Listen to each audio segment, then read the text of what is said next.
Hell was never a place. It was a vibration, a loop in the mind that convinces you separation is eternal. There's something haunting about that, isn't there? How a single word, hell, can still make your stomach tighten, even after you've stopped believing in it. It's not the flames that burn. It's the memory of fearing them. You were told God needed your obedience, that love had conditions, that if you even questioned the preacher, eternity itself would turn against you. But let me ask you something quietly. What kind of father builds a furnace for his own children? If that question stirs something uneasy inside you, stay there, because that trembling is the door to freedom. There is a version of you that still sits on that wooden pew, back straight, jaw tight, heart begging to run while your body stays frozen in place. You hear the preacher saying, "If you die tonight, where will you go?" And there it is again, that familiar stab of dread right under your ribs. The choir sings about grace, but the sermon tastes like threat. You look around and everyone is nodding, hands raised, eyes closed. And you wonder, is it just me? Am I the only one who feels like this isn't love? Have you ever felt torn between the God you were told to fear and the presence you secretly love? That quiet current inside you that always felt more like home than the shouting from the pulpit. Have you ever felt almost guilty for sensing that the God of wrath and the presence of love could not be the same being? If you have, say it, even if only inside, "Yes, that's me," because you're not alone. There is a whole invisible church of the disillusioned, sitting in their cars after service, staring at the steering wheel, trying not to cry. I used to sit in those pews, whispering prayers to survive sermons, eyes closed, pretending to agree with words that made my soul recoil, repeating the sinner's prayer like a spell, not out of love, but out of terror. They said hell was eternal, but something deeper whispered, no, it can't be. Eternity and punishment cannot coexist. One is love, the other is a glitch. Have you ever kept quiet about that inner whisper because you were afraid even doubting hell might send you there? If you have, let it out in the comments if you feel safe enough. Sometimes just naming what you've carried breaks the spell a little. Let me tell you what no one in that building was allowed to say. The doctrine of eternal hell is not ancient sacred wisdom. It is a control mechanism so elegant, so thorough, so psychologically devastating, that it has kept billions of souls shackled to a false god for 2,000 years. Think about what it does to a child. You are 5 years old. You do not understand theology, but you understand one thing with absolute visceral clarity. If you are bad, you burn forever. Not for a season. Not until you are healed. Forever. That word forever is not a theological position. It is a trauma implant.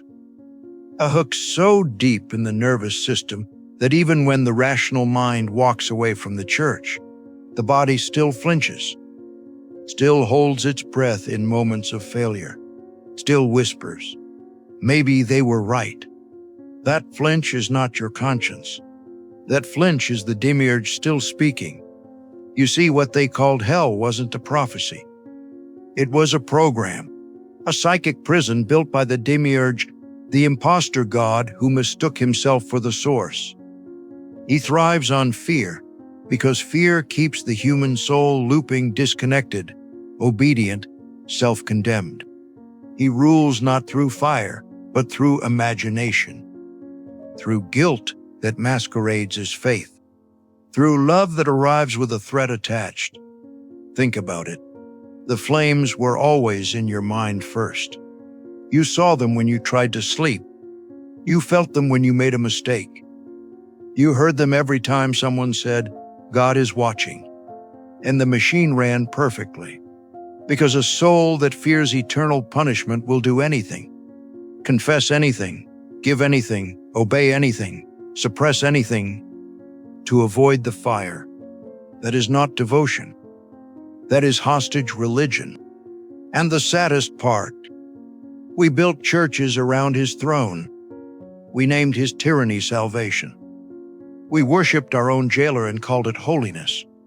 How many times did you apologize to this God for simply being human? For thinking, for questioning, for feeling tired, for feeling desire, for feeling anger? How many tears did you cry into your pillow, begging not to be thrown away forever? The Demiurge feeds on that. He is not some cartoon devil with a pitchfork. He is the idea that you are fundamentally wrong. He is the doctrine that says, you were born dirty, and only terror will keep you clean. He is the architect who built an entire civilizational religion on the single most powerful emotional leverage available to a human being: the fear of dying badly, the fear of being unloved at the end, the fear that maybe, just maybe, you never were and never will be enough. But here is what the ancient Gnostics saw clearly, centuries before the church burned them for it. There are two gods in the story, and they are not equal. There is the Demiurge, the craftsman, the creator of matter, the god of rules and punishment and thunder. The one who says, I am a jealous God. The one whose love is conditional, whose mercy has a deadline, whose patience runs out. And then there is the monad, the infinite, the unnamable, the fullness of all that is, the source that does not punish, cannot punish, because it has never been offended, because it is the ground beneath all experience, the silence beneath all sound, the light that exists before any shadow is cast. The Gnostics understood something devastating and liberating at once. The God of the Old Testament, the God who demanded sacrifice, the God who hardened Pharaoh's heart and then punished him for it, was not the monad. He was a lesser being, powerful, territorial, self-declared supreme, but not the source. And Jesus, the real Christ, not the invented church mascot, came not to satisfy that God's wrath, but to wake you up from his dream. The real Christ, the Gnostic Christ, walked through that illusion and saw the architecture of control for what it was. He walked right into the temple machinery, watched the transactions, the fear, the spiritual extortion. And he overturned the tables, not just of money, but of the whole system of fear-based access to the divine. He didn't come to promise heaven later. He came to dissolve hell now. That's why his words were so often twisted, because the Demiurge cannot survive awareness. The moment you see him, really see him, he collapses. Not in a battle, not in a confrontation. He collapses the way a nightmare collapses when you open your eyes. Gnostics called this vision the Great Remembering, when the light behind your eyes recognizes itself as the very monad it sought. When you realize, I was never a beggar outside the gates of heaven. I was a fragment of heaven, dreaming of being exiled. So when Jesus said the kingdom is within, he wasn't being poetic. He was describing jailbreak. Hell is the dream of being cut off, the nightmare of believing you are outside of love looking in. And the key is terrifyingly simple. Stop agreeing with the lie that you are separate. One breath of awareness unhooks the entire deception, because hell can't exist where there is wholeness. Only the illusion of separation sustains it, and separation exists only in a mind still hypnotized by fear. You were never damned. You were dreamt into forgetting, and you can wake up now. Feel your breath, not as a sinner, not as a project for a furious God, but as a living expression of the monad exploring itself. The universe did not cast you out. It sent itself into the experience of form, of forgetting, of searching. so that it could know the exquisite ache of finding itself again. You are not fallen. You are exploring. And that quiet pull you feel right now, that almost grief, almost joy feeling of something loosening in your chest, that is recognition. That is the monad saying through you, to you, as you. Welcome back. If this message already stirs something ancient in you, a quiet, yes, let it rise. It's your soul remembering home. And as a quiet gesture of resonance, that's what the like here truly means. Not agreement, recognition. A tiny, quiet, I feel this, I remember. There's a reason this message finds you now and not 10 years ago. Back then, you might have shut it down, crossed yourself, clicked away in terror. Now, something in you is brave enough to listen. That courage is evidence that the spell is cracking. And once it cracks, it never fully closes again. When I was writing the Gnostic Jesus Field Manual, I didn't want to add another belief system. I wasn't interested in rearranging doctrines on the same old table. I wanted to flip the table, walk you out of the fear temple, and hand you a simple, daily way to walk with the living Christ outside the Demiurge's jurisdiction. A map home for church-wounded believers who secretly feel the Bible God and Jesus Father aren't the same and have been too afraid to say it out loud. A way out of fear-based religion into direct communion with the monad. In the small sacred moments of your day. Washing dishes. Driving home. Sitting alone in the dark, finally honest. It is not a theology degree. It is not another doctrine to memorize. It is a practical path for people who are done performing faith and ready to actually live from it. If that's what you've longed for but never knew how to name, the link is waiting for you in the description and the first comment. Not as an escape hatch, but as a companion for the part of you that refuses to live in fear anymore. Pause with me for a moment. Let the words fall away and just notice what's here. Listen to how silence feels after letting this truth in. Can you sense it? The absence of dread, the warmth behind your ribs, the subtle, almost shy feeling of being held from the inside. It is the very substance you are made of.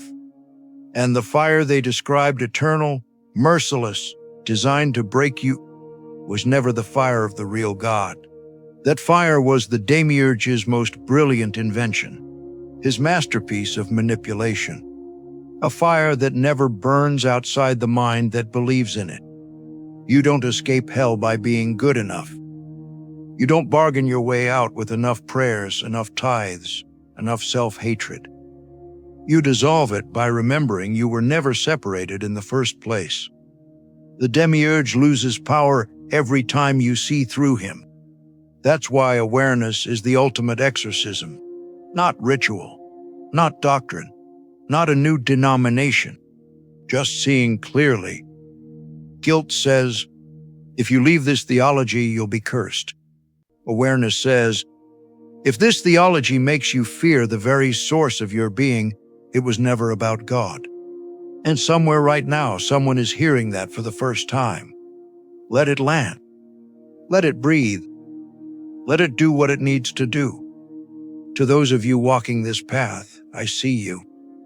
You've carried questions most people run from. You felt like a heretic in your own family. You've sat at dinner tables and smiled and nodded while inside you were screaming. This doesn't make sense. Why would a loving God need eternal torment to feel satisfied? You've wondered if maybe you're the crazy one.